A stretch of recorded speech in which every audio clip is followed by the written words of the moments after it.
Fitoamby-roapolo isan-jaton'ny mpiasa ao amin'ny sehatra tsy manara-dalàna na ny secteur informel no efa veriasany taona 2024 araka ny antontanisana avoakan'ny Instat na ny Institut National des Statistiques.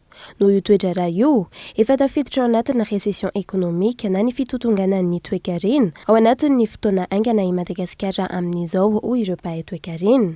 Zany hoe ilay toe-karena mihitsy no tena efa tafalatsaka lalina no ny antony maro samihafa tena tafidina ambany izay falatsahan'ny toe-karena malagasy amin'izao fotoana izao. Fa raha ny tokony izy manko dia ilay secteur informel ireo tokony ho tedavina ny fomba rehetra ahafahan'ireo informel ireo hivadika makany amin'ny formel.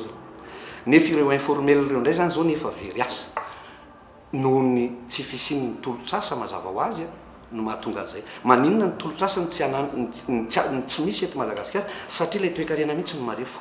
Rehefa marefo ilay toe-karena, ilay orinasa mpamokatra mihitsy zany no tsy afaka manome tolotr'asa dia noho izany midina ny tany miasa. Ka izay le fisian'ny informel tena efa latsaka anaty zay marika lehibe zay fa tafiditra tanteraka ao anatin'ilay atao hoe récession économique tsika amin'izao fotoana. Tsy ny sehatra tsy manara-dalàna ihany hianovakasika izany fahaverezana asa izany fa na ny ao amin'ny sehatra manara-dalàna ihany koa aza saingy tsy mbola mivoaka ny antontanisa hatreto. Ny fahaverezana asa nateraky ny fihoboana no nampiena ambany ny toe-karena eto Madagasikara izay efa hita taratra tao anatin'ny teti-bolam-panjakanana sy mpantsina na ny LFR 2021. Raha toe-karena dia tsotra be.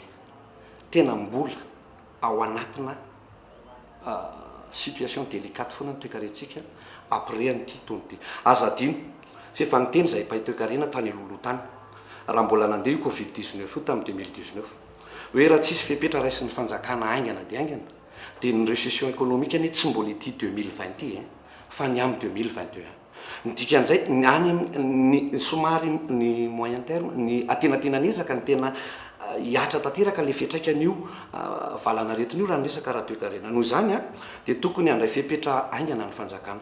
Raha ny zavatra hitako ao anatin'io LFR io nefa dia mbola tsisy fepetra tena goavana tena raisina satria ny fampihenana ny budget tokony homenan'ireny secteur mamelombelona aingakaingana ny fiarahamonina malagasy mba hampisy toe-karena manjary ireny no mihena ao anatin'ny. Ny fanampiana sy ny fampiroboroboana ny sehatra tsy miankina no vahaolana hamerenana amin'ny laon'ny toe-karena ankehitriny raha ny fanazavana sy ny sosikevitra natolotra ireo mpahay toe-karena.